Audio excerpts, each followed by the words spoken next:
ഇറച്ചിച്ചോറുടെ അർജുന അശോകന്റെ ഈ ഒരു ഇന്റർവ്യൂ ക്ലിപ്പാണ് ഈ ഒരു ഇറച്ചിച്ചോറുടെ സംഭവിക്കാൻ കാരണം. റീൽ കണ്ടപ്പോൾ തന്നെ കഴിക്കാൻ പോയാലോ എന്ന് സൂര്യോട് ചോദിച്ചു. ഇറച്ചിച്ചോറ് കഴിക്കാൻ പോയാലോ?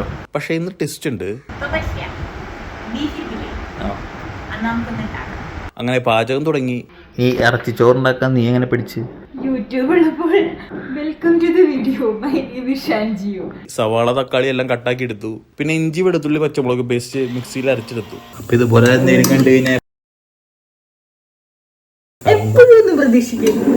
വേണ്ട, ആഴ്ചയിലൊരു 3 വട്ടം. അതിനുശേഷം ബീഫ് കഴുകിയെടുത്തു. ഒരു എന്റർടൈൻമെന്റിന്റെ പാട്ടായാലും. പിന്നെ കുക്കറിൽ ഓയിൽ ഒഴിച്ച് കട്ട് ചെയ്ത് വെച്ച സവാള വാട്ടിയെടുക്കാൻ തുടങ്ങി. എന്തെങ്കിലും ഹെൽപ്പ് വേണോ?